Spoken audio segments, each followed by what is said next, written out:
Hello, welcome to Japanese Craft Beer Reviews. Today's beer is not a craft beer, but it's a series from, it's one of a series from Sapporo in their kind of down market level, and it's called Sapporo Mugi to Hop Kuro. And this is in their Mugi to Hop series, which means barley and hops. And this is a Schwarz beer, a dark lager. And it is a 5%er. I don't know the alcohol level. Here it does say it's 100% malt, barley malt, but it's not quite entirely accurate. The ingredients do include barley malt, and then hops, and unmalted barley, and spirits from barley. So, I guess it is all malt except for the spirits, which are, well, from barley, but unmalted barley. And on Rate Beer, this one has 33 ratings, and the average is 2.95 out of 5.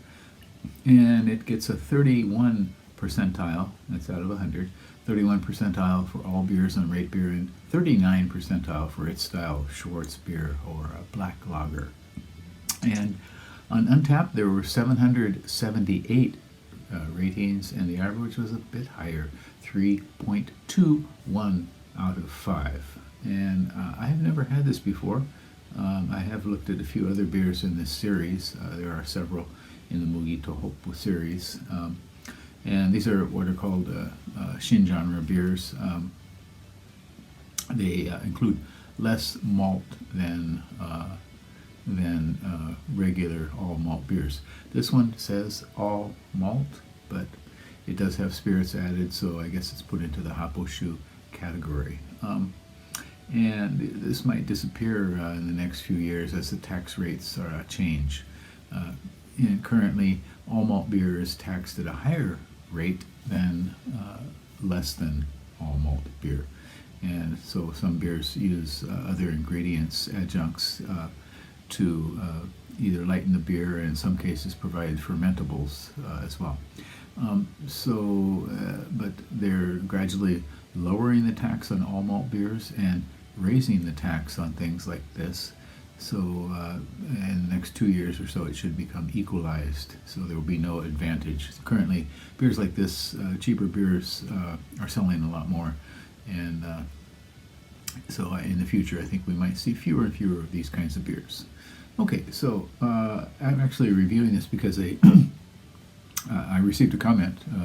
Somebody claimed that they like this series and especially asked me to try this beer, so I am doing that. And I may go ahead and take a look at the rest of the beers in the series as well. I'm not sure how many I have rated, but let's give this one a go.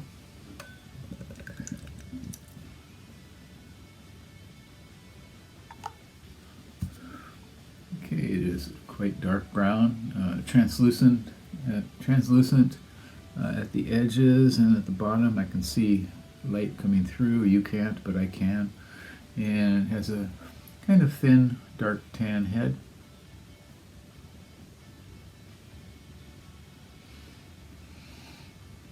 Okay, right away get roast malt, bit of cocoa. It's a thin roastiness. A bit of cocoa, maybe something like cola. Don't get the spirits at all. In some lighter beers, you can detect the spirits from the aroma, but I think dark malts provides them an opportunity to cover or to hide, to disguise the spirits in this. Okay.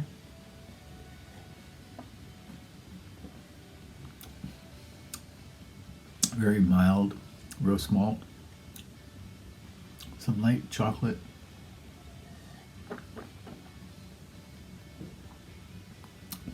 It's not very full or rich, but as a dark lager, it shouldn't be too full, of course. It's not a stout, not a porter. Okay.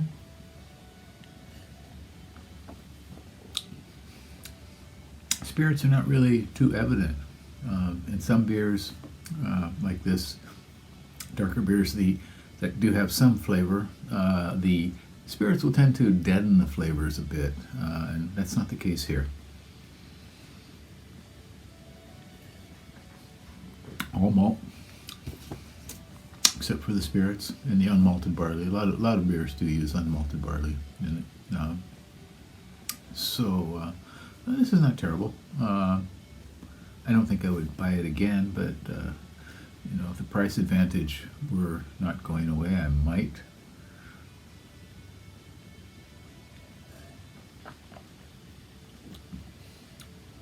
Yeah, it's tolerable, I think, and the flavors do not develop in any direction whatsoever. What you get at the beginning is pretty much what continues. Roast malt, chocolate, some light cola perhaps, and that's basically it. So, well, you might want to try this one. It's available in almost every liquor store in Japan, I think. It's called Sapporo Mugi to Hop Kuro, which is black.